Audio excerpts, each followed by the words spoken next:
Good evening. I'd like to call to the order the July 1st, 2021 Smyrna Municipal Planning Commission meeting. And if you would, please stand. Mike's going to lead us in prayer and Amy with the pledge. Let us pray. Dear Heavenly Father, Lord, we just thank you for this day. We thank you for the many blessings you bestow upon us each day. Father God, just continue to lead us and guide us as a commission here to do the right thing for the city, for the plans and the future of the city. Father God, just be with all our first responders. Father, thank you for the rain we're getting to help our grass and crops grow. Father, we just love you and thank you for all the many blessings that you give us each day. In Christ's name, amen. I pledge allegiance to the flag of the United States of America and to the republic for which it stands, one nation, under God, indivisible, with liberty and justice for all. Thank you, Mike. Thank you, Amy. Citizens' comments? None at this time. Our first item then is a public hearing, critical lots subdivision regulations. Yeah, this is something the staff has brought to you. This is an amendment to the subdivision regulations. This is something that would be new for Smyrna. It's not new for many other communities in our general vicinity do have something similar. This is something we need to hold a public hearing on, and this is something that is a planning commission only adoption. This is not something you would recommend to the council. The subdivision regulations are purely a planning commission document. But this would have been Article 5, Section 5-101, and essentially would add a new section to that portion of the regulations regarding critical lots. And critical lots these are lots that have steep slopes, sinkholes, floodplain, other natural features that make building and construction more problematic. It would require these lots to be designated on the preliminary and final plats, with no building permits being issued until a lot-specific site plan is prepared by registered civil engineer and submitted to the town engineer for review. And after such plan is reviewed and approved, the building permit could be issued, but no CO issued until that design engineer of record certifies the construction is in compliance with the approved site plan. There is one change to what you all looked at last month. We talked about it last month. We didn't, and that was, I said we'd come back with a recommendation on a maximum driveway slope, and I am recommending 15%.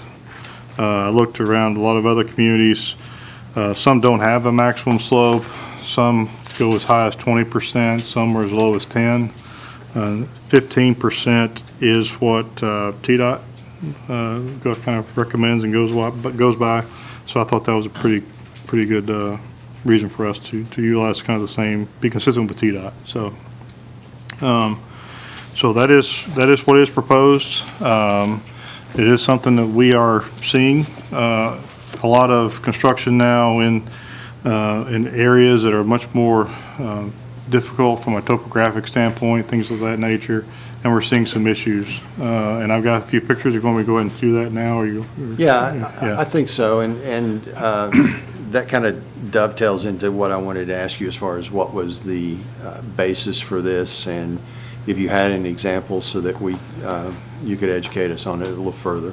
Yeah, this is, again, was a staff-generated recommended amendment. It is something that we're seeing a lot of issues in some of our newer subdivisions. As I said, it was building inspectors and building official really generated as much as anything, and just seeing some things we're seeing in the field. And so in other communities, we looked at it, and other communities do this, and so that's kind of what we had recommended it to you. And hopefully these are clear enough. This is one, you have the house, and then it doesn't show as well in the picture. In this grass area, that's a very steep slope actually. It comes down into the back of this house here. It doesn't show up as well on the screen. I apologize for that. This is one. You actually have a door coming out of the side of the house here, and they have a small pad where you come out, and if you were to come out that door, you you almost can't walk. Again, it doesn't show up as well on that screen, but you should almost go straight down. So there's not a lot of level area. And then this is one of the steeper driveways. You actually have a level area, then it goes straight up again almost. And that's just, there's others out there. These are the ones I found today as I was out taking some pictures. But anyway, so those are kind of some of the things that we're seeing. And there are worse driveways than that I have seen pictures of as well that are, you almost, I mean, it's a front of your garage and you almost can't get into the garage when you get to the top and things like that. So, and we're just trying to, not that you couldn't build on these lots or anything like that, it's just that you look at it ahead of time to try and head off some of these issues that we're seeing, and it's worried about erosion, those kind of things. And so, so that is why we brought it to you. I think I recall reading where, when we looked at a subdivision, these lots would be indicated with a star. Right, just with an asterisk, yeah, just they would have something on it that would kind of call it out as a way to track it as it goes through the process. When it gets recorded, you know, that the building codes department, before they issue the permit, those lots will be noted. And so before we issue those permits on those lots, they'll know to stop before they issue the permit and get the plan submitted. So from your staff's perspective, would this be where you'd be looking at a plat and you'd be looking at the topo on it, and that might be a trigger for you, or you might notice that there's a sinkhole or some other issue with that lot? Yeah, the sinkhole, the floodplain, the slope certainly would be a part of it. Drainage channels, large drainage channels nearby, those kind of things. That wouldn't necessarily be floodplain, but still a large area. We'll be looking at those when we see those plats come in. And we would, and working with the engineers that are that we work with a lot, we hope that, you know, this is something I'm sure have encountered other places, because other places do require it. That hopefully they would come in to us originally with some of those things already called out. But if they don't, that would be comments we would have to send back to them, certainly. But, and it's really, I said, we're just trying to address things we're seeing in the field. We're worried about those homeowners that are buying those houses, and want to be sure that it's a little bit more usable land area, lot area around them, the driveway not being so steep, those kind of things. Okay. Any other questions for Kevin? I think we've talked about it before, fire protection too, getting into them if you have fire. If the driveway's over a certain length, for sure, you would have that issue. Well, A lot of these the grade. in the grade, you know, most of the houses being built now are close enough to the road, you'll probably just be in the roadway, but certainly that could be an issue on some of these lots that are, or maybe they're larger lots, and we do have a few of those in town, certainly, with a very long driveway that you couldn't get to them, right? Other questions? Is there an amount of lots or properties that the city would have already identified to fall in this category? I don't know that we have identified a specific number of lots or anything. There are certain subdivisions where we have certainly seen more issues because, again, just primarily topography issues. I don't have a number of lots that it would be or anything like that, no, sir. What about areas of future development? There certainly are some areas of future development, because we are, the areas that are relatively flat and easy to develop have already been developed. Right. And so, especially as we go, as the largest area of our growth is primarily west of I-24. There are some areas of pretty significant topography changes in those areas. And so I think it's going to be something, I mean, we're already hitting that. And so we're going to see more and more of that as that area grows.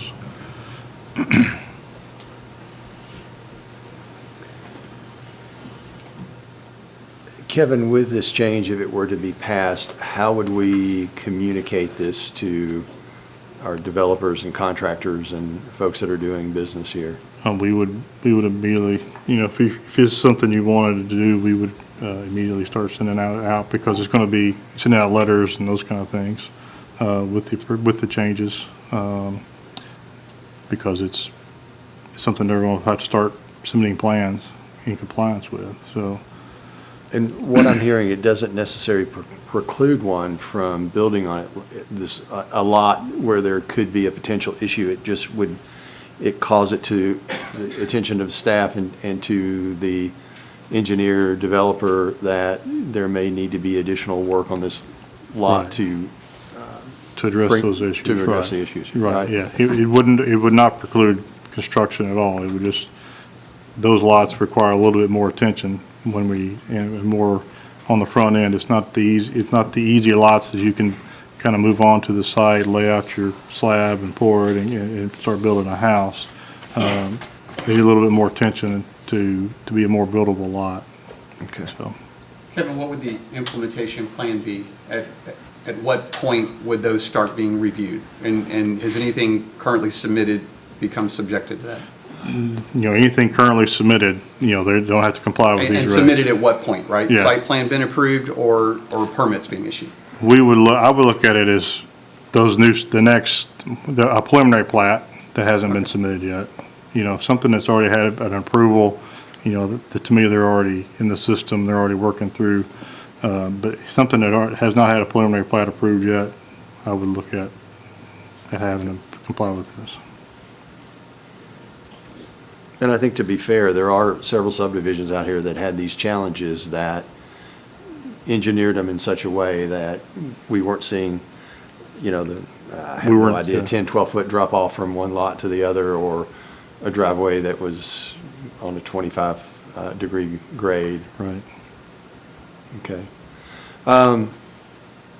Jeff, two things. This actually shows up as number 8 on our agenda tonight. I think since we're having the discussion now, and rather than to come back on it, is it okay, just go ahead and move that up and let's vote on it? If you don't mind, just get a motion. We need To a public do that. hearing first. And that was my second thing. It's time for a public hearing prior to do that. So if there's anybody that's here tonight that would like to speak for it or against this, please come forward.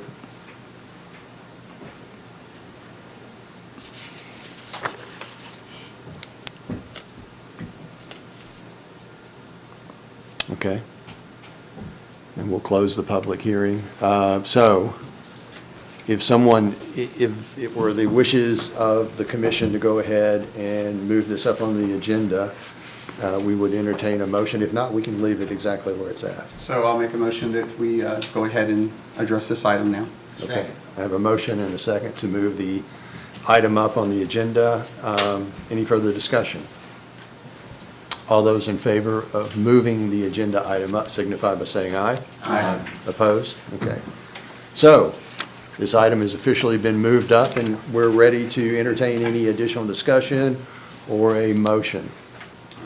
So I'll make a motion that we approve by what's presented, but then also adding Kevin's recommendation for the 15% grade on driveways. Okay?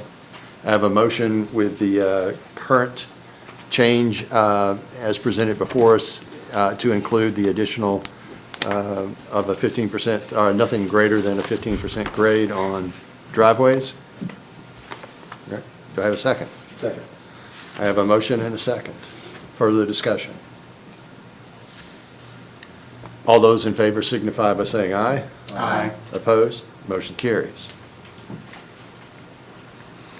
Okay, our next item is approval of the minutes of the June 3rd, 2021 meeting.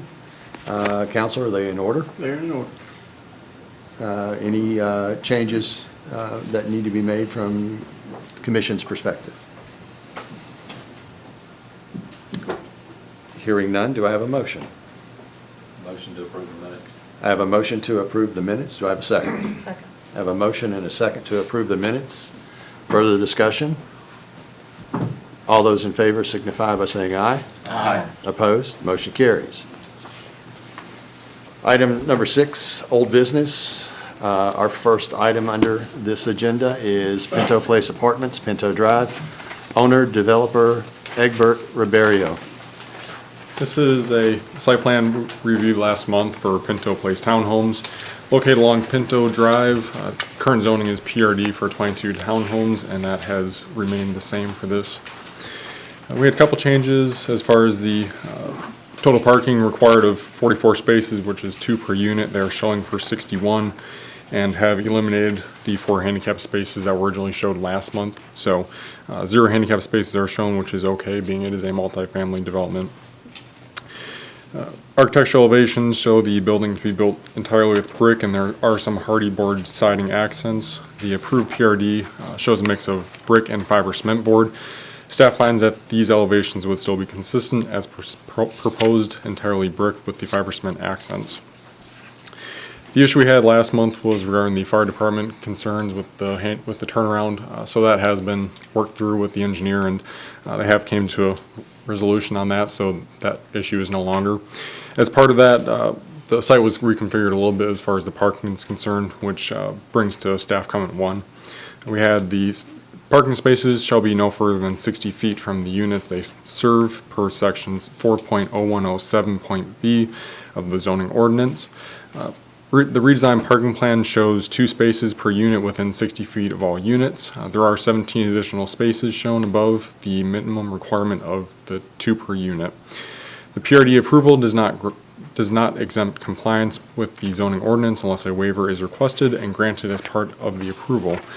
The approved PRD does show that 1 unit, which only has 1 space within 60 feet, but all the other units do comply.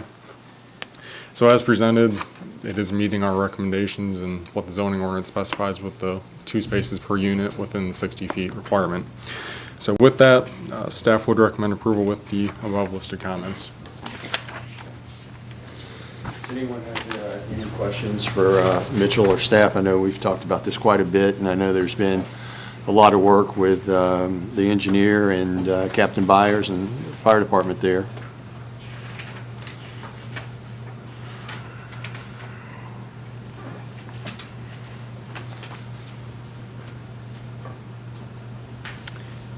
Hearing no discussion, do I have a motion? I move to approve with staff comment. I have a motion to approve with staff comments. Do I have a second? Second from Amy. Further discussion? All those in favor signify by saying aye. Aye. Opposed? Motion carries. Our next item under old business is Smyrna Storage, 11691 Old Nashville Highway, owner, developer, Akbar Arab. Once again, this is another plan we looked at last month for Smyrna Storage. The applicant has reduced the building size down from 9,000 square feet to 8,850 square feet. And this structure would be located behind the principal structure, which would be out of sight from the roadways. The purpose of this building is for extra storage for the existing tenants in the strip center. Architectural elevations show primary material of ephes with a brick band along the bottom of the building. Being this building is less than 50% of the existing structure, design review is not applicable in this case. And we had a couple standard comments all to remain, as well as staff comments. All of these staff comments will remain. So we had several utility comments. There were some issues regarding the locating of water lines at the property, and the applicant was waiting upon 811 to come and field locate where that additional water line was at. So a lot of these comments do remain. So comment 1, we had to show existing water service lines not in the correct location.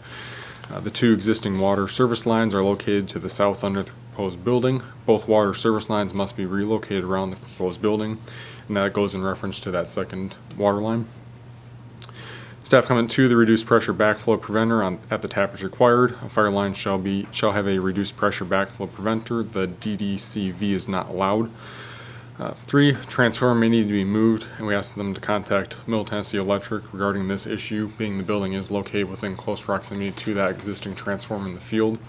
So I have got a hold of Middle Tennessee to confirm this, and they did state that there is also additional 7-foot barrier that is required beyond the transformer, just allow a little bit of heat dissipation from that transformer. There's an additional 10 feet that is required to the actual building itself. So there are some stairs that are shown on the plans that are about 3 feet away from that transformer. So just ask that the applicant move those stairs to a different location on the same side of the building, just as long as they're meeting that 7 feet requirement away from that transformer. Comment 4, to reroute the existing water service to the existing building to be more than 10 feet away from the existing building. And then comment 5 is more of a standard comment, but the parking spaces as shown on this are to be striped per the approved plans. And with that, staff would recommend approval with those comments. Mitchell, did they downsize this building? Correct. Downside about 150 square feet. Okay. The issues with the water service line and the related issues, are these something that staff feels comfortable that you guys can work Yeah, out? And it'll spoke to the utilities department yesterday on that, and he said, confirmed that it's nothing that we can hang up on. It's something that easily is worked out in the construction phase. And it also looks like we're good with parking with Correct. with the downsize. Correct.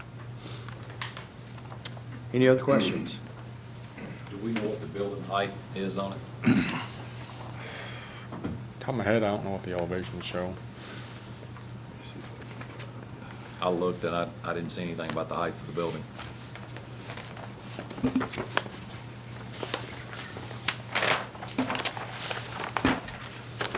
See the elevations in And there. this was also supposed to have, is it sprinkler Yes. system? Okay. Okay. The existing building is probably 2.5 or 3 stories, probably 3 stories total, because I think it's a taller ceilings inside. Yeah, it's not gonna be as tall as the existing building. I can't recall the height. Is that your major concern, Mike, making sure it wasn't taller than the existing? That's one of them. Yeah. Yeah. Do we know how much space is between the back of this building and the government building that's there?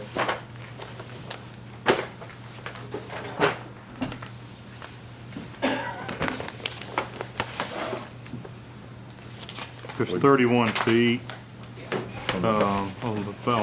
from one side, and it's 15 feet on the, I think the building you're talking about is 15 feet, where the VA has their call center. It's Yeah. 15 feet from that one, and it's 31 feet from the two-story building that'll be on the Yeah, I east saw side the of it. 31, the other, the 15 feet, there's nothing there to indicate. They're showing, it looks like is that a sidewalk around that side of it? Yes, So then the sidewalk's what, 4 foot? yeah, and there's a sidewalk there's an existing sidewalk, and there would be a proposal on a sidewalk for this new building as well, Okay. within that 15 feet. So that narrows your path about 11 feet in there between the actual buildings. They've got a dock. I'm sure they're gonna be loading and unloading according to the owner last month. Do we know how many doors they're gonna put on it? They're gonna put one roll-up door, they're gonna put 4 roll-up doors? It was just one door, Just one? yeah. And the dock is 65 feet long? With just one door on it? At the end, yeah. Okay.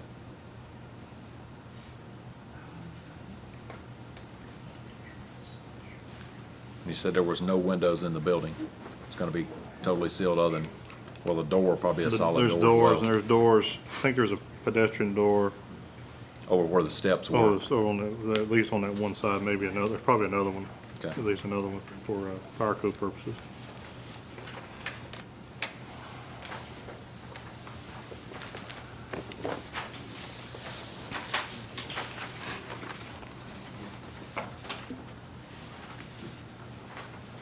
Other questions or comments?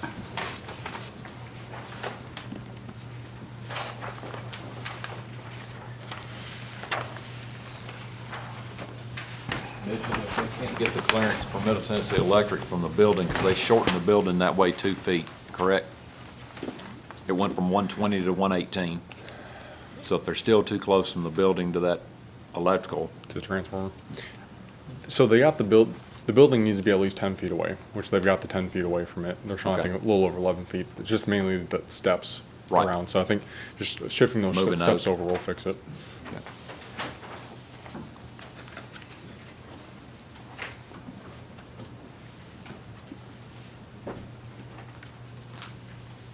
Any other questions or comments? Do I have a motion?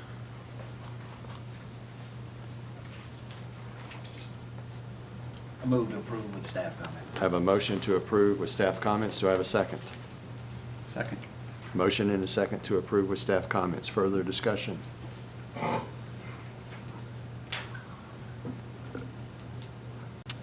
Hearing none. All those in favor signify by saying aye. Aye. Opposed? Motion carries. We're on to new business.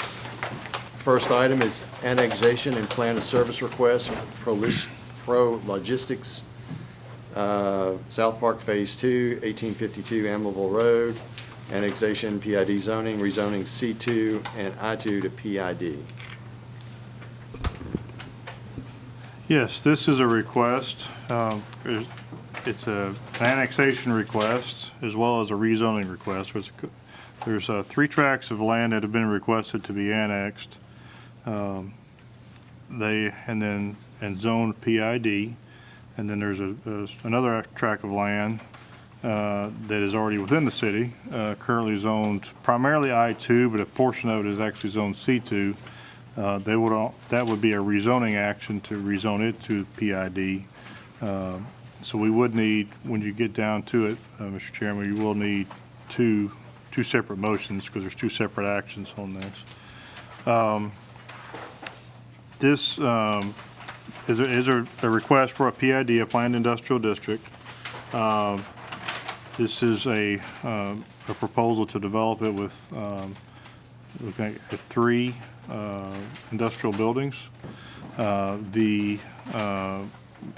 As a part of the annexation, there is about a 4.5 acre tract that has not been requested to be annexed, and so this would surround that. There's an existing house on that property, and the owner does not want to be annexed, and so since we cannot annex them because they haven't requested it, so we'll have to leave that piece out, so it's going to look very odd, but that's what we have to do per state law. So from an annexation perspective, the town would be providing all services except for water. This does lie within the Consolidated Utility District's water service area.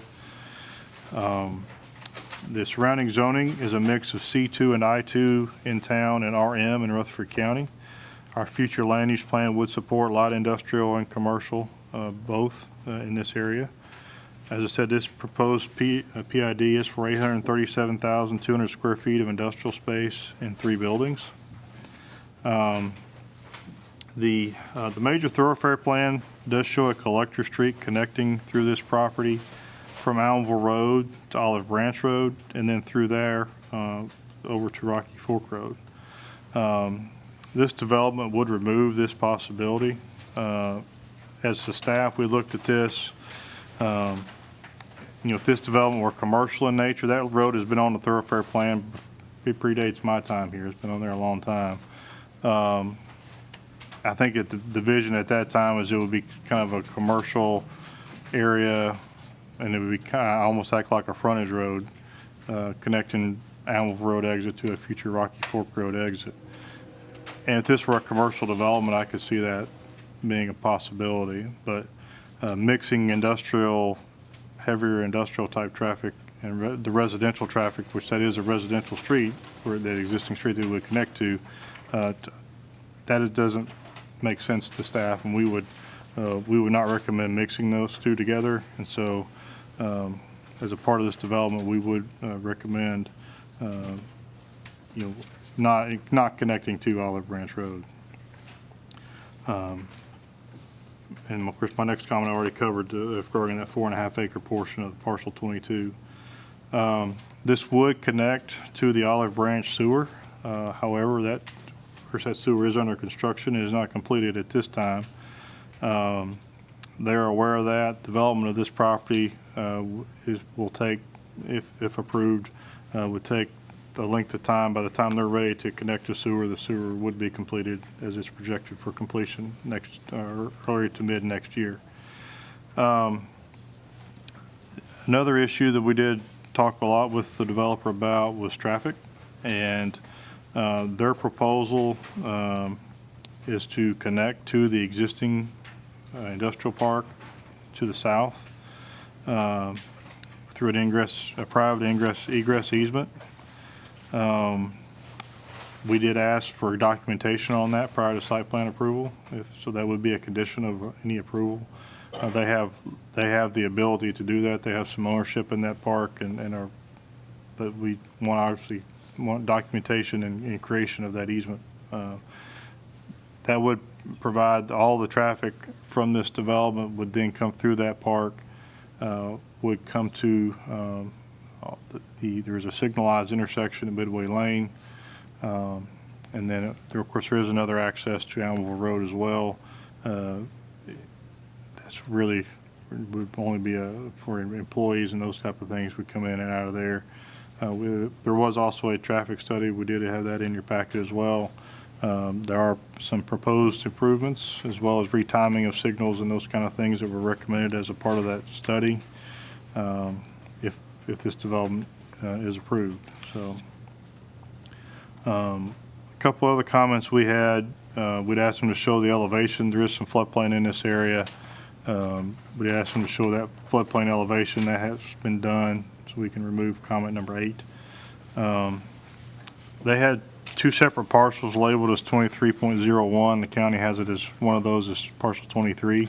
And then there were some comments from Consolidated Utility District. We do need to work with them to be sure that there is adequate fire flow in that area. At this time, I can't give you an answer one way or the other on that. But obviously, if this were to be approved before they could any kind of building permits or site plan approval, we would certainly confirm all of that. So, anyway, I think that's all that I have. Again, it's 3 buildings. And we did send letters, we have had a few phone calls from surrounding property owners. Nobody has expressed to us, there are a lot of questions and wondering what's going on, but not a lot of expression of, being opposed or being in positive towards this either way. There's just a lot of questions about information and what's going on, so. I guess that's all I've got this time.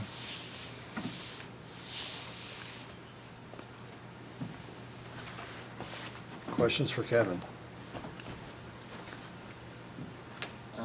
Kevin, is there any idea as to what the traffic flow will be from this development and how it will impact the already existing flow in the area? Yeah, I mean, like I said, we did have, we did require a traffic study. Charles is here. He might could speak to the specifics a little better than I could. I know he's looked at it a little more closely than I have. But we did ask them to look at that. And the plan is that the trucks would utilize the signalized intersection at Midway Lane. That was something every time we've talked to them, we wanted to be sure there was no traffic from this development coming through at Courier or through the existing drive that kind of comes into this property. Will still be utilized by the house that would be there, as it has been for many years, because of the proximity to the interstate exit there. Right. It's just so they will utilize. There will be some retiming of some of that signal, as well as I believe the signal. They also look at the signals at the interchange, as well as the signal at Amable Road, Trout Drive, and Lee Victory. There's going to be some retiming of that signal. And then also, I believe there are going to be some improvements to Amable Road at the secondary entrance to the industrial park, where the road starts to narrow down. I believe a left turn lane or something in that area. Those are all recommendations of the traffic study. Okay. And if so. And in addition to that, are there peak times where there will be a maximum flow of traffic from this development? Yeah, we'll match quite a bit the current peak flow, certainly. Of course, the trucks will be kind of scattered throughout the day. Okay. It would be just the employee shift changes, whatever. At this time, I don't think, as far as I know, there's not a specific user of any of these buildings yet. So we don't know exactly, how many employees would be there, those kind of things. But they could kind of look at kind of the basic, what you would expect to see in this type of development. I think it was about 27% of the traffic generated is expected would be truck traffic. And those would all be coming to that signalized intersection. So you'd have, protected left and right turns and those kind of things. Not, at least you would have that safety feature as part of that for the trucks in and out, at least. Charles, could you come up and maybe just expand a little bit? Thank you, Mr. Chairman. To follow up like what Kevin said, the one side access is at Midway Lane in the northeast corner, which is at the traffic signal. And the traffic study recommends just updating that traffic signal timing. And also, like Kevin said, the coordination at the I-24 signals and on over to the Tridon signals. The second access is Midway Lane on the southwest side, which is down between Neal Avenue and McNary Lane. They're proposing to put a left turn lane on Almaville Road into the site, a left turn lane on Midway Lane to exit the site, and it's a sign that's currently there to prohibit truck traffic. That is in place currently. And their study indicates the traffic signal is not warranted. And those improvements down there would need to go through TDOT for review. Okay. Are you comfortable with what this traffic study has recommended? Yes, it's going to be a lot more traffic because currently at peak times it is a backup, but with our new ITS system and the additional timing at I-24 signals and the Tridon signals, hopefully that will help, generate that peak hour traffic time. And we're not for sure, like Kevin said, who the tenants will be and what their timing will be, what their schedule will be on when their shift change is. With the continued growth in that area, residential as well as commercial, how does the current plan fit into a future plan or a timing or in managing that area with traffic flow? Well, our ITS system will be moving out that way, which we will be able to we don't have to have set timing. We will be able to change timing for peak hours. So that will help by the time this project comes along, that we will have the I-24 SmartWay ITS system in, plus our own ITS system in. So that will help manage those different traffic flows for in morning and then in the afternoon traffic flows to be able to switch that timing and not just stay on a set timing of the signal. There's also, I don't know, Charles knows maybe more of the timing on this as well, but TDOT is also looking at improvements to that interchange as well to a diverging diamond. And so we are certainly hopeful that will help the flow of traffic through that interchange tremendously.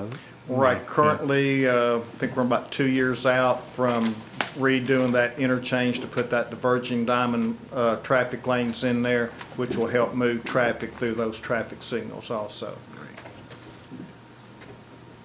Currently, there is a sign on that back that says employees only. It says no trucks. But if you know a Enter. truck, he's gonna take the shortest route in there. So that back entrance, in and out of there, I would think would need to have a turn lane in, turn lane out, because they're gonna go out Alpha Road and hit 840. Correct, and they do Yeah. have that in there. The need to make the that, when improvements. we get to that point of getting that queue length, Right. need to go ahead and be looking at making that queue length enough for 2 trucks or 3 trucks to be able to storage in there. But they do have that in there, adding that left turn lane Yeah. off Almaville Road into the site, and then a left turn and a right turn lane coming out of the site. It looks like, if I'm looking at the plans right, where the current warehouses now stop, they're just gonna go out kind of behind the current warehouses. Right, that's what Ken was saying about that easement to Right. join into that location Back and go towards the across interstate. there to their site. Currently, both sides of the road going in, and it's not very tight, but both sides of the road going in, that back strip to get to this has cars parked on both sides of it. Now, that road's fairly wide. I don't know how wide it is. But if you've got two trucks passing each other, somebody's going to have to back up. So is there, I mean, we don't do anything inside that development, do we, as far as parking? Well, that, Kevin, they're- if I'm they're not mistaken, parking- that is a public road all the way to the easement, so that is something that we could, if it becomes an issue, we may have to post a no parking through that area with the extra truck traffic. Yeah, the- I was out there today, and both sides of the road got cars lined up on it. You know, and Yeah. it's a pretty wide road, but if you have two trucks that are trying to pass each other, I'm not sure they could pass each other. Yeah, and that's something we'll have to, that easement, like I said, we're going to have to look a lot more closely at that easement once we get the actual construction plans, if this is approved, to get through that area and out to Midway Lane, you know. It's public, Midway Lane is public, it's to basically the back of the Legends lot, and then it becomes private at that point. So this is probably on the private part, because it's It's- not this- Midway. This will be all the private. Yeah, when you go to portion, kind of the yeah. end of Midway and you turn right to go, Yeah. back on that back Those are all development, private. okay. Those are all, of course, the parcels are all individually owned, but there's a park Right. and an owners association that maintains those things and all that kind of stuff, so yeah, that would all have to be, yeah, we'll have to look at that a lot more closely when it comes to a site plan, as far as parking. If we're displacing some parking, then we have to add some parking, Right. those kind of things, as well as just provide, because you're gonna have to have access in and out both directions. Correct. For trucks. Yeah. For safe, way to travel, because you're gonna have those, they're gonna go back through this park, and, they'll be in the very back of it. They'll so be in the have very to go back through of the whole it. thing to get out. yeah, they'll have to go, 'cause they're gonna have to build a road to get to it. You know, cross the creek with a bridge and all those kind of things. Right. Right. Kevin, is staff recommending approval, subject to staff comments here? Yeah, we would recommend approval with, really, the comments, only comments that I would add or keep would be really 6, 7, and 9. And then, and we'll want to keep a comment regarding fire flow too, that they're subject to approval of the provision of adequate fire flow, obviously. And we would recommend approval with those comments, yes, as it's in front of you, as it's submitted. So Kevin, you said that these would be two motions. One is the annexation, one is the rezoning? Correct, yeah, because you do have the 9.9 acres, map 50, parcel 54 is already within the city. And so we'll have to rezone that piece and then annex and zone the rest of it with the plan of services attached to that as well. So before us tonight is the rezoning request. Well, it's an annexation and zoning Well, request. annexation and rezoning, yeah. Yeah, there's an annexation, zoning, plan of service type request. So we need two, and then the rezon- one motion for annexation and one for plan of service. And the rezoning Rezoning. is for this plan, this PID. Yeah, the zoning, the annexation, it's all one development plan, it's just, two separate, because that one tract is already in the city. You have to rezone it instead of annex it and zone it. So, but the development plan is the three buildings and all that, yes. Why would we want to lose that access from Amarillo to Rocky Fork? That's been in that major thoroughfare plan. Well, again, we don't want to see the industrial traffic mixed with the residential traffic. It's our main concern with that, yeah. And there's other opportunities to make those connections through seminary and other ways. I don't ever remember any serious plan with this property before, right? I think the reason for Correct. leaving that, we had the extension of the road there, depending on what may come. But the reason the city's never built the road is because there wasn't really any plan there. And to Kevin's point, if this ended up going commercial or industrial, which is ideally suited for, right there next to the interstate, and then the South Park development next to it, to his point, it doesn't make a lot of sense to expand that road into a residential area if it were going to develop commercial.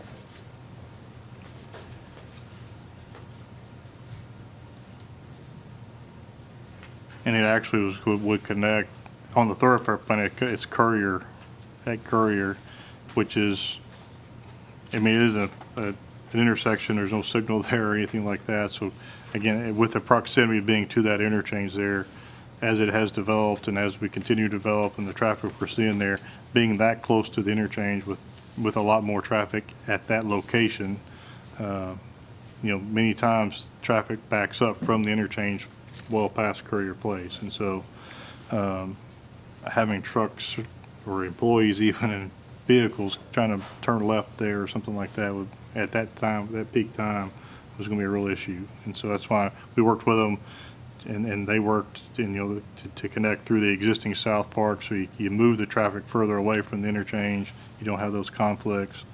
And with that, it just didn't make sense to make that connection anymore.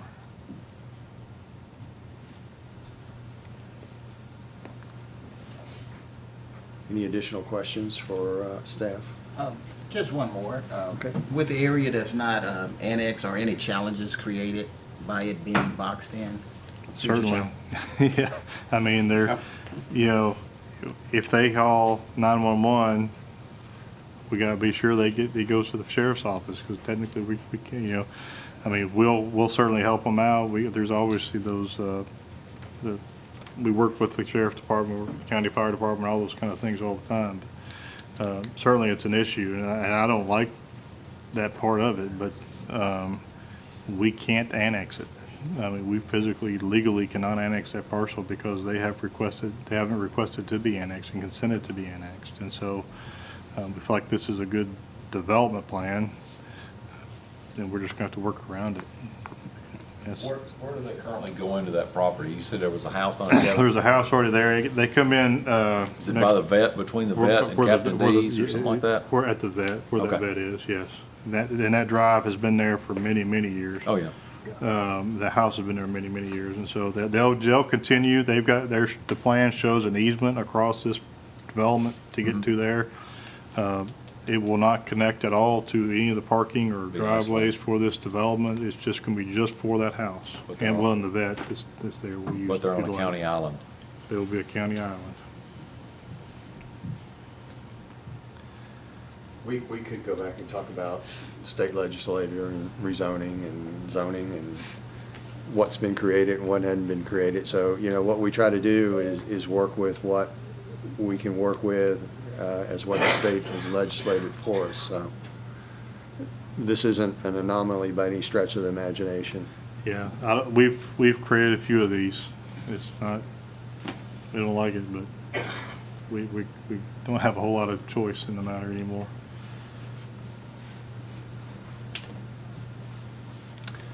Any other questions for Kevin or staff on this?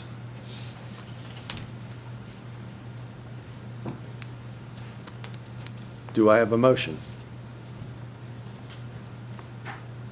It's the first thing we're taking up, the annexation. Annexation first, yeah.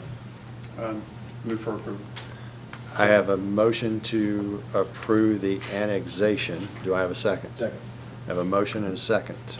Further discussion? All those in favor signify by saying aye. Aye. Now we are on, and opposed, yeah, thank you. No. One, oh, thank you. I thought you were just helping me out there for a sec. All right, now we're on to the rezoning request to PID. Do I have a motion? Move for approval with staff comments. I have a motion to approve with staff comments. Do I have a second? Second. Motion and a second. Further discussion? All those in favor of the zoning request to PID signify by saying aye. Aye. Opposed? Motion carries. Our next item is a rezoning request, Alyssa Sieben, West Sam Ridley Parkway near Motlow College Boulevard, rezoning request R6 to PRD. Yeah, this is a rezoning request. It's for 39.1 acres. It's currently zoned R6. Has frontage on Samberley Parkway, as well as Motlow College Boulevard. There is also one street that has been approved and is under construction called Jackdaw Drive as part of the Ravens Point development. It has been approved and would stub into this track as well. The surrounding zoning is a mix of C2 and R6. The future land use plan would support an office, retail, multifamily mix in this area. The proposed PRD is for 462 residential units. It will be 350 apartments in 10 buildings. There will be 46 duplex units in 23 separate buildings, and then 66 single-family dwellings. All of these would be for rent, and all these would be really it's a complete community, a mix of the three different housing types, but they're all commonly held and commonly managed as if it were all conventional apartment type buildings. The major thoroughfare plan does show Genie Lane as a collector connecting Old Nashville Highway to Motlow College Boulevard. That's been platted and will be constructed by the developer of the Ravens Point development. And they are getting ready to get started on that. And then we had one other comment. It was to provide fire department access within 150 feet of all points of all buildings, and for any building over 30 feet tall that must be at least 26 feet wide. They have agreed to that, and so that will not be an issue. So we can really take that off because they will be showing that. Probably in more detail when it comes to the actual development plans, but they have agreed to do that.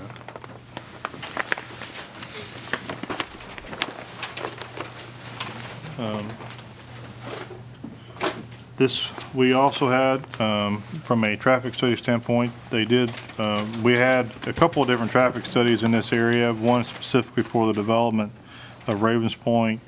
At the time, they had various uses, and they kind of did a traffic study, and this area was shown kind of with a mix of some residential and also some commercial, and the traffic generated from this would actually be less than what they had shown on the original plan and with the original study.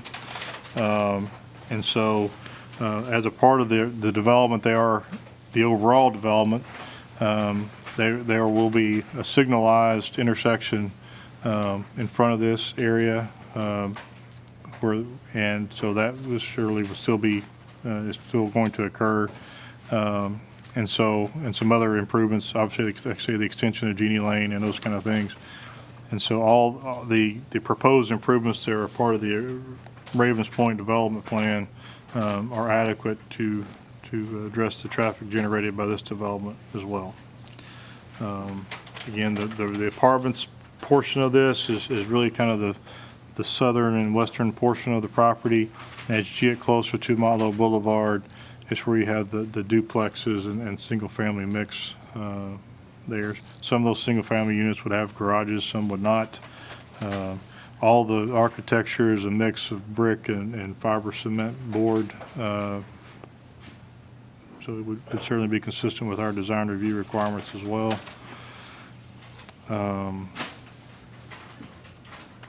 Utilities, fire flow, all those things are adequate here.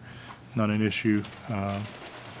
So they certainly are meeting our requirements as well as for amenities and those common open space. Excuse me. I think that covers everything. I'm sure they're here if you have any questions. I'll answer your questions as well. I'm sorry? This is gated? I believe, yes, it will be gated, yes. And they'll have access really in 3 locations, one from Genie, one from Motlow Boulevard, and one from Jackdaw Drive, again, which is, of course, 2 of those roads being under construction still.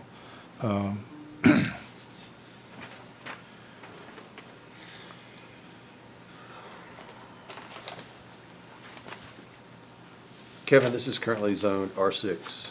Yes. So with an R6 designation, we could have a plan before us that would be all apartments, correct? It could be all conventional apartments, townhomes, whatever, but the max density under R6, or the max development under the R6 density could be 567 units. And this is proposed for 462, so it's actually about a little over 100 units less than what would be allowed under current zoning. The reason this had to come before you is because of the single-family and duplex element of this development. R6 basically has to be 3 or more units in a building, and so that's the reason they had to come before you to change the zoning. But again, it's a reduction of about a little over 100 units from what could be there as it's currently zoned.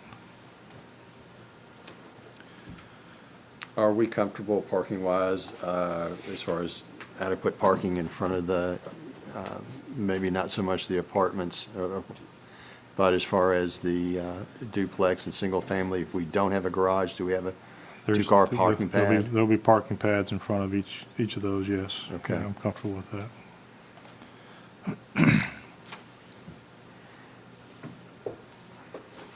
Did you say all of these will be rental, or some of these will be sold? It's an all rental community, yeah. As I said, it's really going to be managed as if it were a conventional apartment complex. It's just some of the units are going to be duplex and single-family units. They'll all have, the amenity package will be for everyone, all those kind of things, so.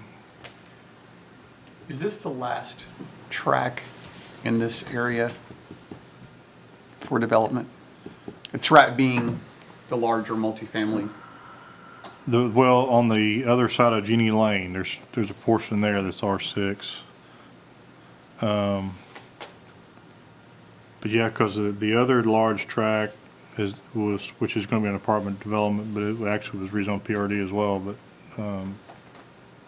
so there would be the one other tract now on the other side of Jeannie Lane would be the last large tract with an R6 zoning. Kind of north and west of this proposed development. I thought that was a part of what had already come in. No. Okay. Other than the road through it, that's all that's come in on that piece of it.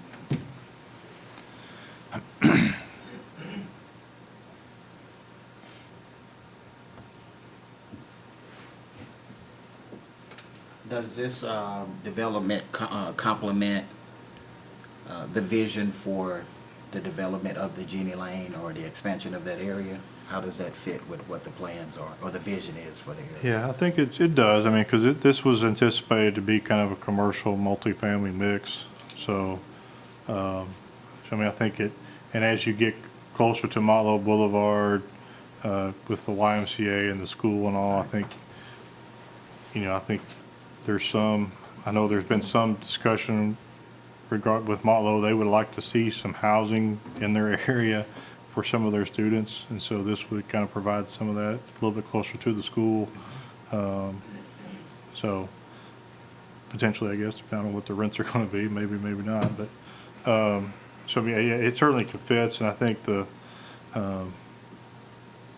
you could argue you might want to see more commercial on Samerly Parkway, but this is already R6. So I think this is a better plan than what it could be under current zoning, and so.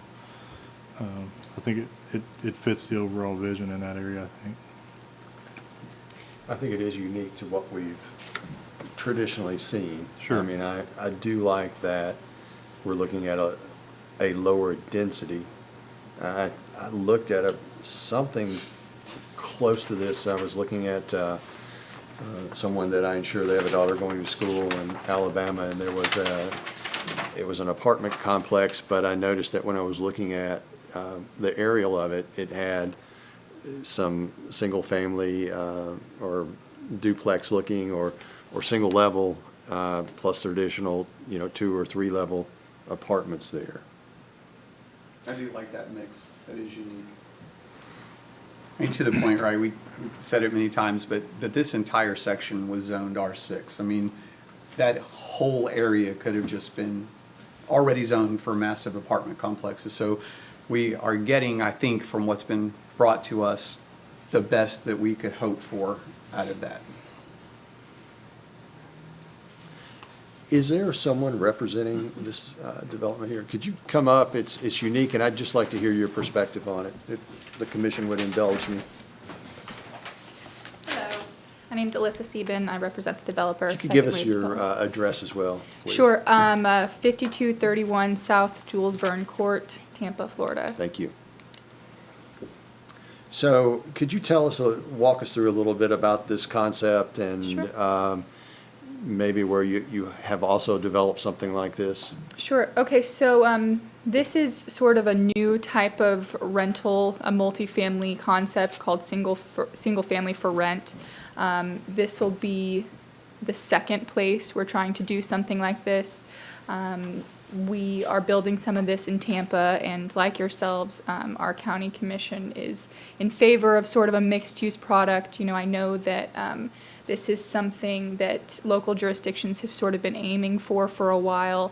It's nice to be able to provide amenities to people who want to have that green space, that yard for a pet, and still have a community gated feel.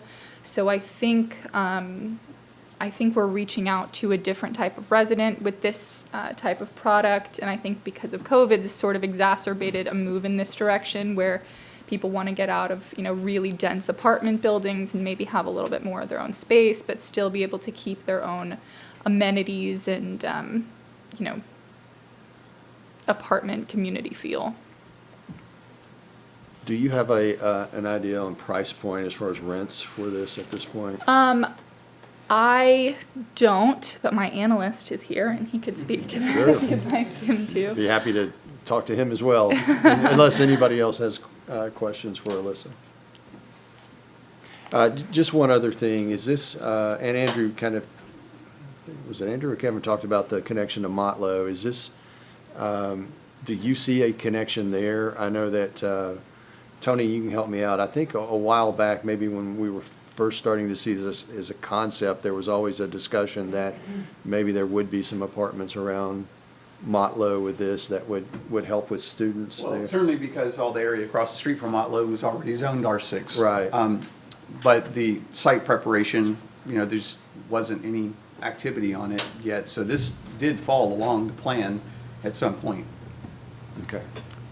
There will be access from Motlow right across from the college. We have spoken with the college, and they seem to be in support of a concept like ours, coming in across the street. We do also have access from Jackdaw. There's a cul-de-sac there. It will be gated, so it's sort of a turnaround for fire vehicles, but then also one of our entrances, and then we also have the third entrance and exit off of Jeannie Lane. The other question I would have, how do you guys handle the maintenance of the property? We have a management company that manages all of our properties. We've hired different management companies in different markets. So it will be well-maintained. Is this a third-party management company? Yes. Okay. Yeah, we do not self-manage.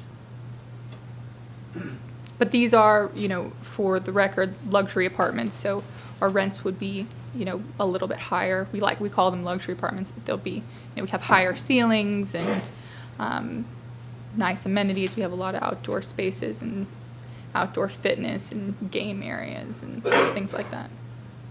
So you had a clubhouse as well. What would be a Yes. part of the fitness facility? So we have a fitness area, obviously a pool, we have outdoor pergola, fire pits, different gaming areas, and then we'll have a sauna and steam room in this particular clubhouse, I believe. Different indoor game areas and then different work from home sort of conference spaces. Any other questions? Thank If you. you've got people living in this facility and they want to walk or bike, is there any means of getting them across the road safely? Will there be a, Well, we're going to have sidewalks along Jeannie Lane. will there be, I mean, there's not a traffic signal, but will there be anything there? Maybe a pad that would slow cars down or something where they could cross safely? There is, if I may, Sure. there is some very intense grading right along the main roadway there. So I think even if you wanted to, you probably couldn't get down that really steep. Are you talking Sam Step. Ridley or within No, within the property, from Within- Jeannie Lane over to the, because Jeannie Lane looks like it lines up with that parking lot, the entrance to the parking lot at Motlow. It does, So if yeah. they're wanting to cross there, you know, and you're gonna get people that's either gonna walk or bike from that facility, from there to Motlow and back. I'm just trying to think about pedestrian crossing right there. How do we keep them safe? Yeah, and we could look at that. I mean, there's not, certainly not gonna be a signal. There's No. a signal at Genie and Old Nashville. Right. But not at Genie and Motlow, planned at this time.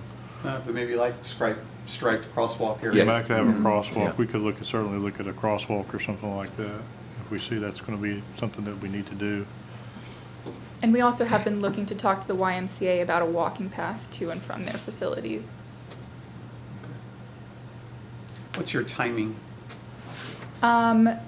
Once we get through the rezoning process, you know, our goal would be to start design development shortly thereafter, or immediately thereafter. I'm not particularly familiar with how long your permitting process takes here, so as soon as that would be over, we'd begin construction. But your plan is to move forward right away? Yes.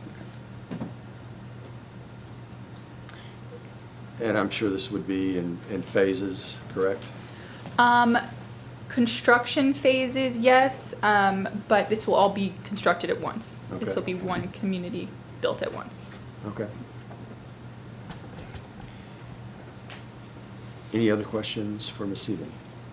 I hope I got your name right. Yes. All right, thank you. All right, thank you. Sure. Kevin, I know this is just annexation, but from a building standpoint, will they have to be mainly brick? Can they be siding? They're a With it brick, being and they're a mixed? brick and siding mix is Okay. what they're proposing, yeah. Okay. And you're comfortable then from a design review? Yes. Okay.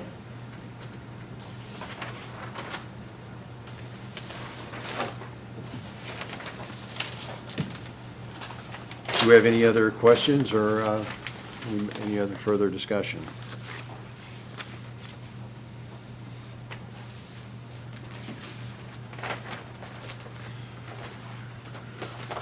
Do I have a motion? Motion to approve with staff comments. I have a motion to approve with staff comments. Do I have a second? I have a motion and a second to approve with staff comments. Any further discussion? All in favor signify by saying aye. Aye. Opposed? Motion carries. Our next item is Frederick Grace, northeast quadrant of North Lowry Street and Aviation Parkway, rezoning request I-3 to I-1. Yeah, this is a rezoning request for about 8.5 acres. Primary frontage is on the Aviation Parkway. It does also have frontage on North Lowry Street. Currently zoned I-3. Surrounding zoning is a mix of I-3 as well as the PUD behind it, just the fleet equipment storage. Future land use plan would support heavy industrial development in this area, and the major thoroughfare plan does designate Aviation Parkway as a collector and North Lowry as the principal arterial, and there's a certainly adequate right-of-way there for those streets. This is a change in zoning from a heavy industrial zone to a light industrial zone. The primary reason for this, the proposed use is allowed in both, in a warehousing type facility. The I-1 zone does have a lesser required setback, primarily, is that it's a 30 feet front setback and 20 feet side and rear, and I-3 is 100 with 50 feet side and rear. This will allow them a lot more flexibility in siding the building, as well as their proposal at least is to actually, this would allow for them to have all the truck docks and everything in the back of the building instead of the front, so it'll actually present a better look to Aviation Parkway than it would be as an I-3. We do not have, this is not one as a straight zoning, we don't have a traffic study. We would probably look at potentially a traffic study on this, but if this is rezoned and it comes to site plan, at that time, certainly, with the addition of quite a bit of truck traffic into that area, we would want to be sure that there's adequate stacking and those kind of things. So, I think that's all I got. We would recommend it to you. Questions for Kevin or staff?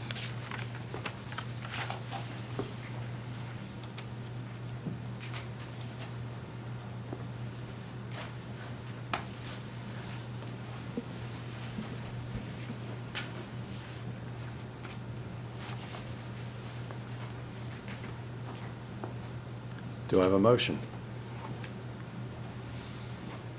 Motion to approve with staff comments. I have a motion to approve with staff comments. Do I have a second? Second. Motion and a second to approve with staff comments. Further questions or discussion? All those in favor signify by saying aye. Aye. Opposed? Motion carries.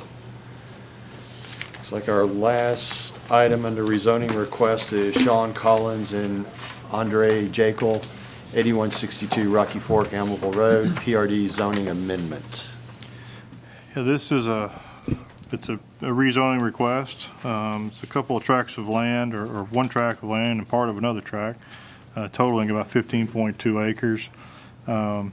This is Stewart's Glen. PRD has been approved for a little while now, and this would be an amendment to that PRD, as well as adding about 1 acre of land to that PRD, which is currently zoned R3. Surrounding zoning is a mix of R3 as well as the Cedar Hills, Blakeney, and Derby Run PRDs in town, and RM in Rutherford County. Land use plan would support medium-density residential development in this area.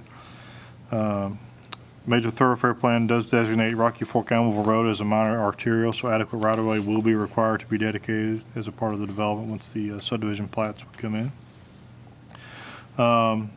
The PRD, the proposed changes, the approved PRD is for 20 single-family lots and 32 age-restricted townhomes on 14.2 acres. The requested PRD is to essentially take away two of the single-family lots, reduce it down to 18, and then increase the age-restricted townhomes from 32 to 41. So it's a net increase of 7 units on 15.2 acres.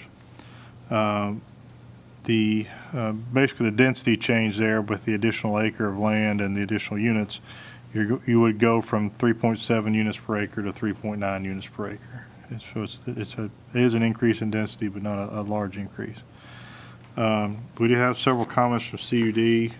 This is one of the developments. There is no adequate fire flow at this time, and so they're working to get another pump station that is going to be needed to get them to 1,000 gallons per minute. So they would not be able to get any building permits. So that is taken care of. So that's the main gist of the comments from CUD. So the developer is well aware of that. It's staying the same from what it already is. So it's nothing new there. So.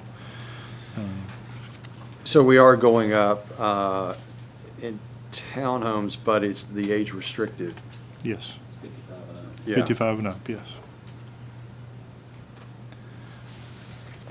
I mean, the net density change seems fairly insignificant. Well, it is an increase, a slight increase, but in units, but you're also increasing the acreage a little bit too. Exactly. So it kind of offsets a little bit. So. Okay. So, Questions for Carolyn or discussion?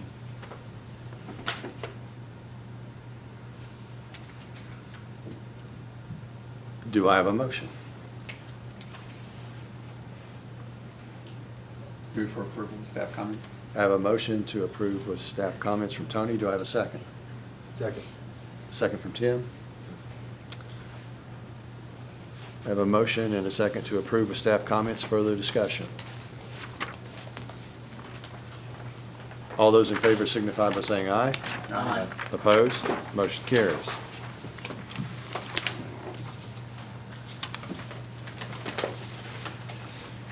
Kevin, I believe we're on to final plats. that is correct.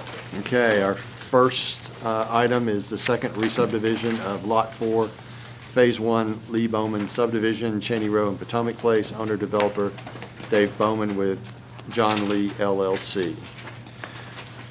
Yeah, this is a subdivision of, it's only 2 lots, it's 4.39 acres, it's in the C2 zone. Would also create some additional easements for access and those kind of things, all the way back over to Cheney Road. And the new lot that's being created is really the Lot 4A there, which is it would have primary frontage on Cheney Road, but as well as the private ingress egress easement.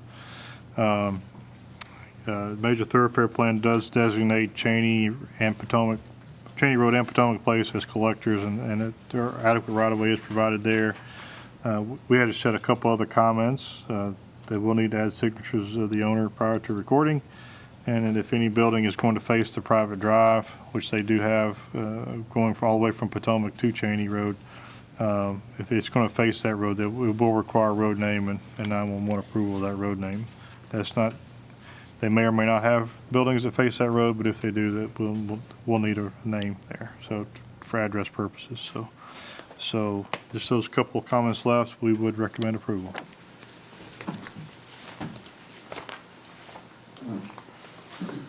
Questions for Kevin?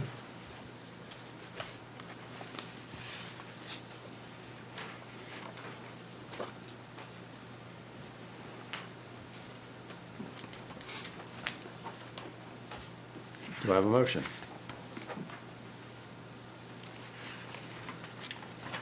I move to approve with staff comment. I have a motion to approve with staff comments. Do I have a second? Second. I have a motion and a second to approve with staff comments. I feel compelled to state the following. Because I'm employed by a firm that provides insurance coverage to a party associated with this agenda item, I'm formally disclosing the nature of that association. However, I declare that my argument and my vote answer only to my conscience and to my obligation to my constituents and the citizens of this body that represents. Okay, so I have a motion and a second and a statement. Do I?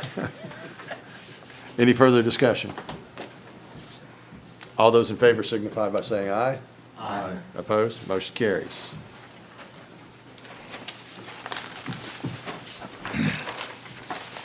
Our next item, under final plats, Seven Oaks Business Park, resub of Phase 2, Seven Oaks Boulevard, owner developer John Blankenship with Seven Oaks Investments LLC. Yeah, this is a final plat. It's C2 zone, 7.86 acres. It's essentially just creating additional utility easements for purposes of the office warehouse development that's already been approved, and for that next phase that they're doing there. Again, we just had a couple comments regarding, again, Seven Oaks Boulevard is a collector and does have adequate right-of-way, and we just asked them to add the owner's signature prior to recording. So with that one comment, that comment number 2 there, we would recommend approval. And this is consistent with what we've seen. It's consistent with the approved site plan and all the approved development plans for that, yes, sir. Okay. Any questions for Kevin? Do I have a motion?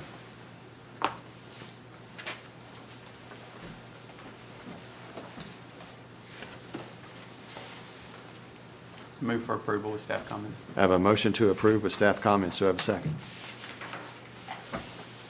Second. I have a motion and a second to approve with staff comments. Further questions or discussion? All those in favor signify by saying aye. Aye. Opposed? Motion carries. Site plans. Item number 1 is Amable Station. Oh, wait, that's, It has been withdrawn. that's been withdrawn. Okay, so let's, the site plan for Amable Station has been withdrawn. So our next item would be item 2, Dutch Brothers Coffee, northeast intersection of Sam Ridley Parkway and Parkway West and Needham Drive. Owner, developer, Marble Hill Partners, GP. Got it, Mitchell? Yeah, this is a site plan for Dutch Brothers Coffee. We had Dutch Brothers come through about 2 months ago, I believe, for their first location. So this would be the second location here in Smyrna. They're proposing a 950 square foot shop located off Needham Drive within the Stone Trace commercial subdivision. Proposed site has no road frontage on Needham Drive, so a shared access easement will be utilized to serve this site through Lot 4A. Surrounding zoning consists of C2, and as proposed, the site would have adequate stacking for approximately 19 vehicles. Square footage of vehicular use area, we're looking at 23,170 square feet, which would require 2,317 square feet of landscaping. Applicant's proposing for 2,370 square feet. Total parking required of 10 spaces, and they're showing for 10 spaces as well. And then 1 handicap space is required of that, and they're showing that as well. The landscape plan shows a variety of trees and shrubs to be planted around the perimeter of the parking lot and shrubs and landscape islands around the base of the building. Architectural elevations show the building to be built entirely of brick, which would utilize 2 different colors to contrast one another. Metal awnings are shown to be proposed over the drive-through areas as well. A couple standard comments to remain, as well as one staff comment we had. A plat will need to be amended to and recorded again to show the ingress and egress easement to be shared with this lots 4A and 4B and 4. On the existing recorded plat, the southern easement is shown on it, but not the northern one, so that is just the revision that we'd ask on that plat to be re-recorded again. With that, staff recommend approval with that comment. Question for Mitchell.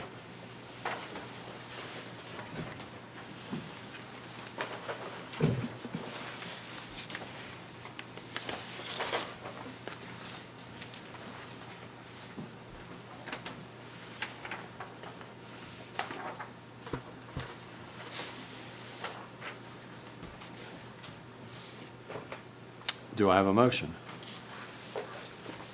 Move for approval with staff comments. I have a motion to approve with staff comments. Do I have a second? Second. I have a motion and a second to approve with staff comments. Any further discussion?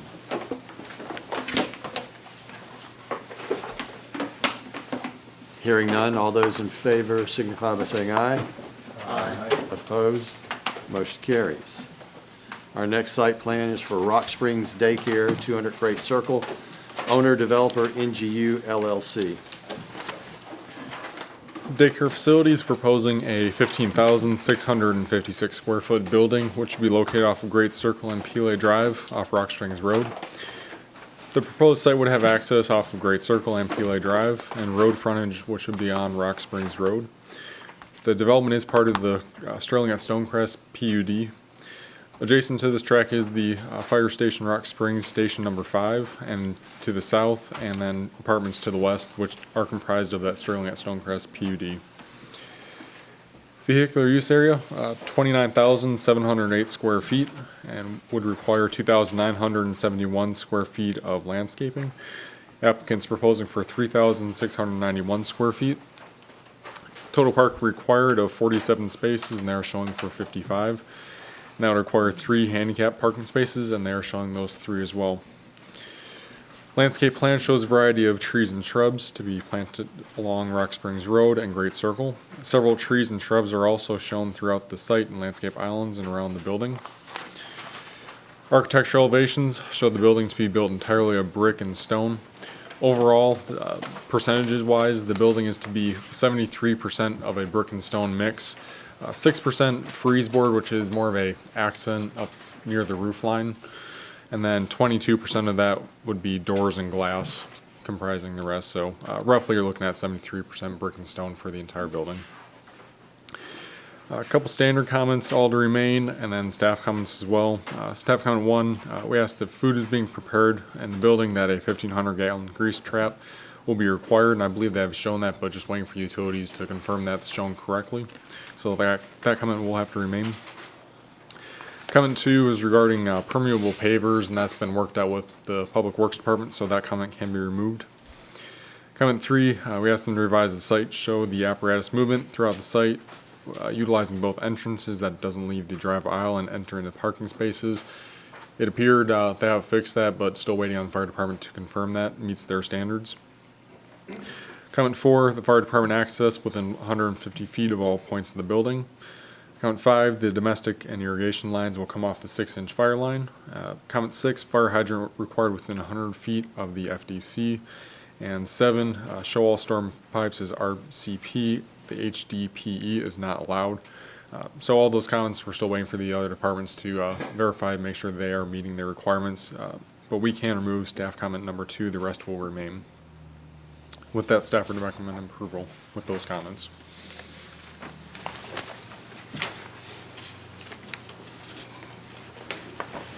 Questions for staff?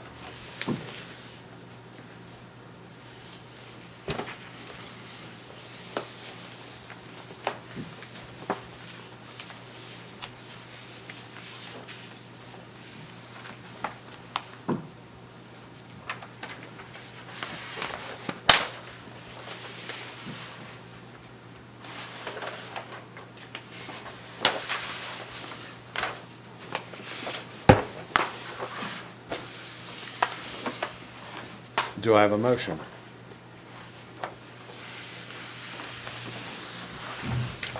I move to approve with staff comment. I have a motion to approve with staff comments from Andrew. Do I have a second? Second. I have a motion and a second. Further discussion?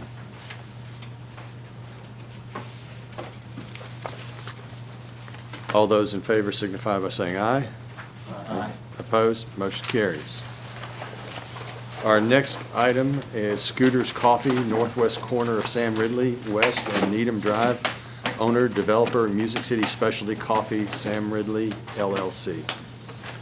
Scooter's Coffee is proposing a new 641 square foot building located off of private access drive within the Stone Trace Commercial Subdivision. This would be their first location here in Smyrna. Proposed site has road frontage on the private access drive, so the shared access easement will be utilized to serve the site through lots 3 and 3B. At the time this report was written, the final plat has been approved to subdivide the existing lot 3 into 3 lots, but has not yet been recorded. This plat will be required to be recorded prior to any permits being issued for this development.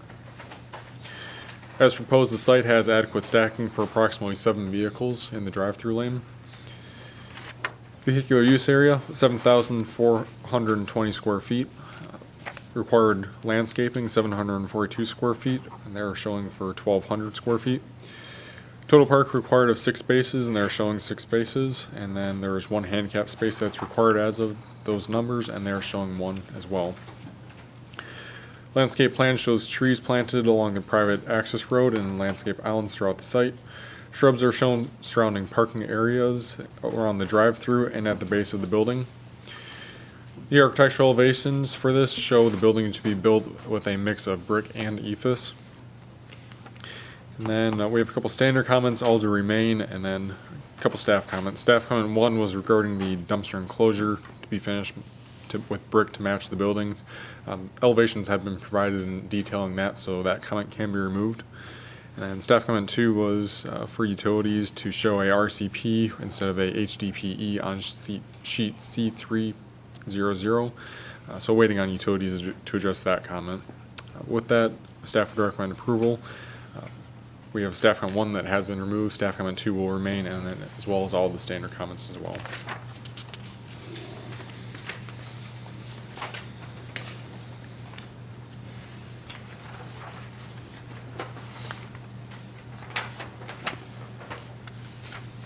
Questions from staff?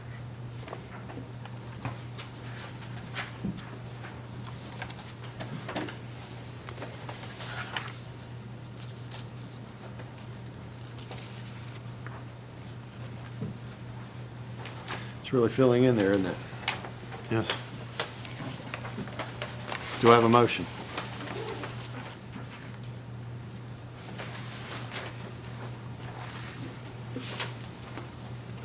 Down there. I'm sorry? It's quiet on that end down there. I know. Question. We do have a question, okay. Mitchell, did you say they could, the drive-through, you could put the 7 cars stacking? Yeah, we asked the engineer to submit a drawing showing approximate vehicle stacking, and they showed 7 vehicles. It is a small site, about a half acre in size, so Right. there's not much space. Okay. If there's more than that, they wouldn't be out in the roadway anyway, they'd be on property. Yeah, they'd be on the property, they'd be blocking a couple of the parking spaces right there. Okay. Good. Do I have a motion? Motion to approve with staff comments. I have a motion to approve with staff comments. Do I have a second? Second. I got a second. Multiple seconds.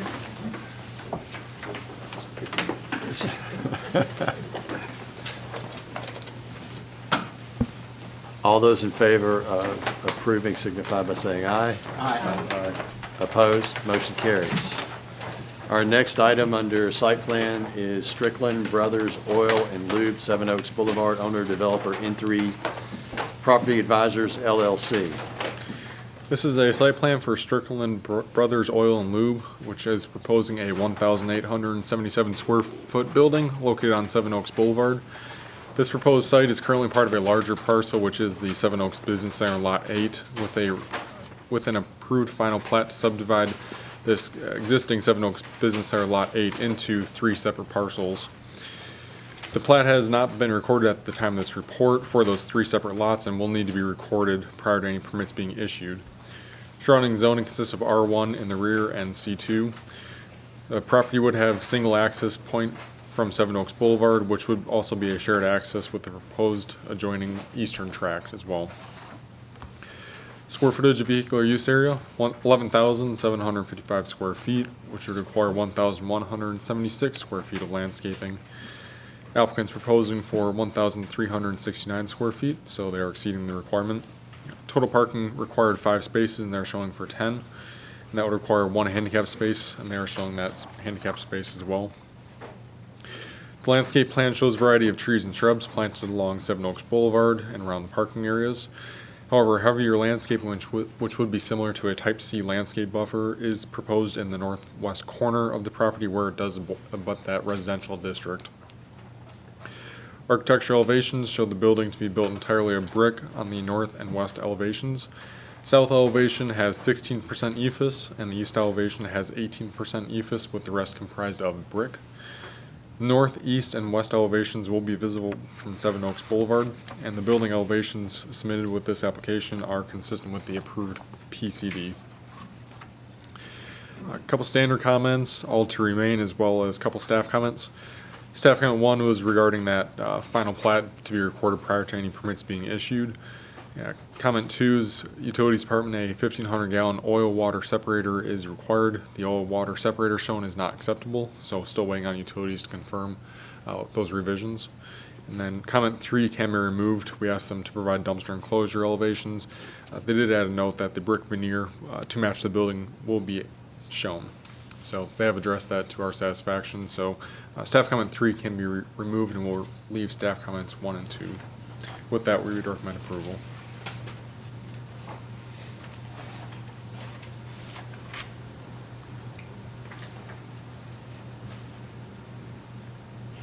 Questions for staff?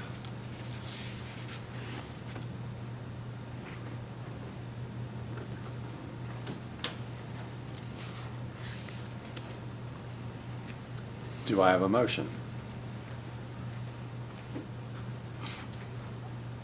Motion to approve with staff comments. I have a motion to approve with staff comments. Do I have a second? Second. I have a motion and a second to approve with staff comments. Any further discussion? All those in favor signify by saying aye. Aye. Opposed? Motion carries. Kevin, could this be our last item under site plans? Yes. Okay. Tommy's Car Wash, Potomac Place, Lot 6, Lee Bowman subdivision, owner, developer, Scott Finley. Yeah, Tommy's Express Car Wash is proposing for their first location within Smyrna on Potomac Place and Prudential Drive. Site is zoned C2, but was previously approved by the Board of Zoning Appeals during the May meeting for the use of a car wash. As part of the BZA approval, 3 conditions were set in place. First one was for landscaping to be used along the eastern property line as a buffer from the church. Second condition, the ingress egress, which is located off of Potomac Place, may be a left-right in and a left-right out until the Genie Lane is extended and completed, connecting to Potomac Place. Upon completion of Genie Lane extension, the entrance off of Potomac Place shall be converted to a left-right in and a right-out only. Comment 3, we had the proposed road connecting Prudential Drive to Genie Lane shall be a private road. Staff had concerns about that becoming more of a through lane than anything else, so we would like that to be used as a private road. So BZA did implement that as a condition. Surrounding zoning consists of C2. Upon completion of Genie Lane, the property would have 3 access points, 1 each on Potomac Place, Prudential Drive, and Genie Lane. As proposed, the site has adequate stacking for approximately 25 vehicles. Square footage of vehicular use area, 26,460 square feet, which would require 2,646 square feet of landscaping. Applicant is proposing for 2,936 square feet, exceeding the requirement. Required parking of 10 spaces, and they are showing 10 spaces as well. There's 1 handicap parking space requirement with that, and they are showing it. Landscape plan shows shrubs planted at the base of the building along the west building elevation as well as along the eastern property line adjoining the church parking lot, which would meet the first conditional BZA requirement. Several trees are shown planted in landscape islands and around the southern property corners. Architectural elevations show the building to be built primarily using 3 different colors of brick with some pre-finished aluminum composite panel as an accent on the western and eastern ends of the entrance and exits of the building. These elevations are consistent with the BZA approval and what the BZA did see before them. With that, we have 5 standard comments, all to remain, and we have several staff comments. Staff comment 1 regarding one of the BZA approval conditions. We asked them to show the access point to Potomac Place per the BZA approval. Once Genie Lane is constructed, this can be done on a separate sheet. The engineer did resubmit showing more or less a drawing of just new pavement markings, just showing a right out only rather than a left out as well as a sign that says no left out, but staff would recommend more of a raised island approach rather than just pavement markings, so you have a more strict enforcement on how people should be driving, not just pavement markings. Comment 2, we asked them to show pavement markings, signage, which would be used to prevent any vehicle from blocking the exit on the west end of the building. So as the site is designed, you kind of have a looping feature, which would go around the building, and then coming out of the building, exit of the car wash, you do have where the stacking could be. So we didn't want any vehicles backing up that are waiting to get into the car wash, prevent vehicles from exiting. So we'd like to see some kind of pavement markings on there which detail where only the vehicles could exit the building, so you don't have anyone that queues up in that lane right there. Comment 3, we asked them to show the size of the water service line. And comment 4, show the size of the sewer service and call out the size of the grit chamber structures. Those are both utility comments. Comment 5 can be removed. We asked them to show the total landscaped area provided. And comment 6 can also be removed. We asked them to show the dumpster enclosure to match the brick on the building. And a note has been added stating that the enclosure should be brick to match the building elevation, so that does meet our comment. So with that, staff comment 5 and 6 can be removed, and then the rest will remain. With that, we would recommend approval. I know one of the major concerns we always have, and I think we've learned it from a couple of businesses, stacking. I'm seeing that we have stacking with at least 7 cars deep, 3 wide there.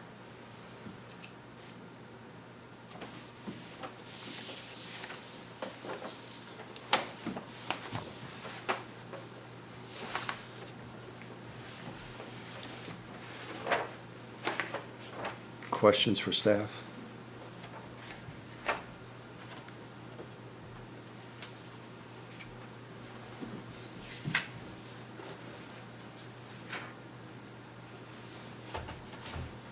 Do I have a motion?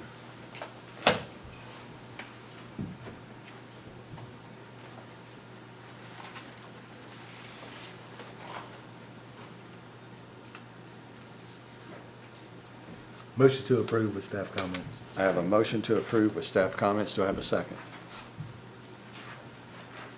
Second. I have a motion and a second to approve with staff comments. Before the vote, I need to state, because I'm employed by a firm that provides insurance coverage to a party associated with this agenda item, I am formally disclosing the nature of this association, however, declare that my argument and my vote answer only to my conscience and to my obligation to my constituents and to the citizens this body represents. I have a motion and a second. Any further discussion? All those in favor signify by saying aye. Aye. Opposed? Motion carries.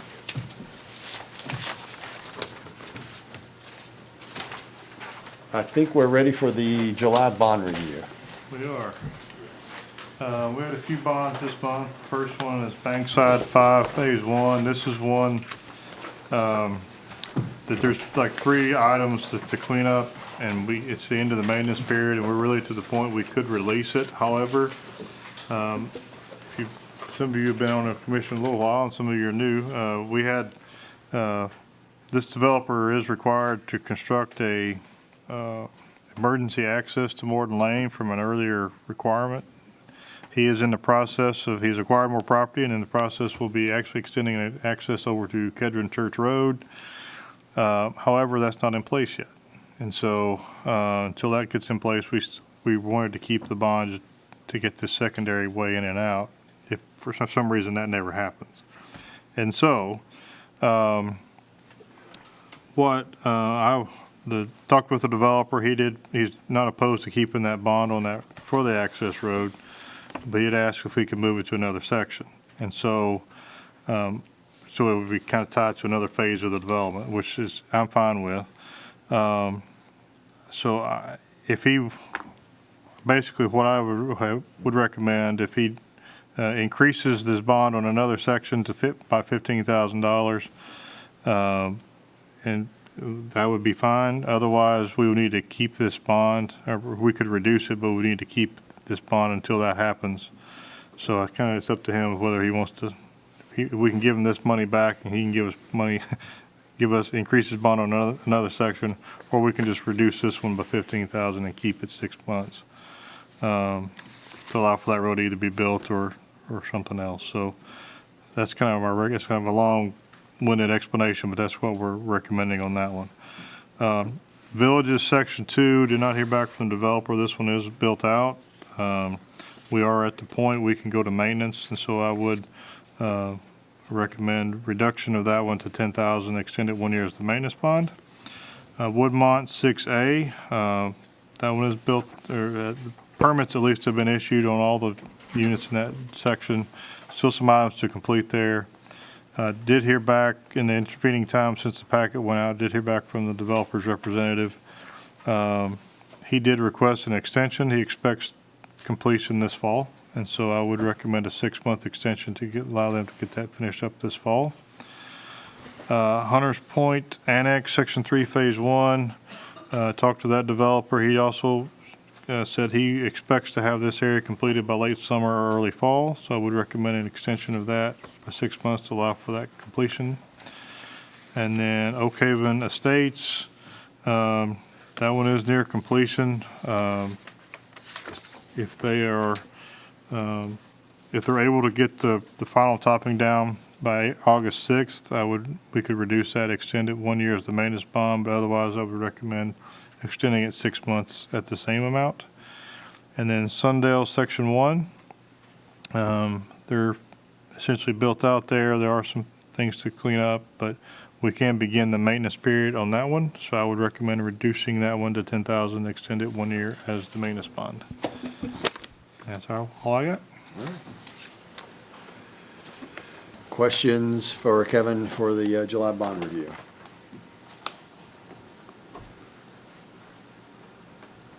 Do I have a motion? Motion to approve with staff comments. I have a motion to approve with staff comments. Do I have a second? Second. I have a motion and a second to approve the July bond review with staff comments. Further discussion? All those in favor signify by saying aye. Aye. Opposed? Motion carries. Kevin, staff comments, any other business? I don't have anything else. Charles, somebody said you were doing a traffic study on the effects of coffee and highway speeds. Is that true? No, sir. I am excited. We're going to have a lot of options coming to town, so there should be a coffee shop handy for everyone. Anything from the commission? Hope everyone has a safe and happy Independence Day and weekend, and we will see you guys in August. We are adjourned.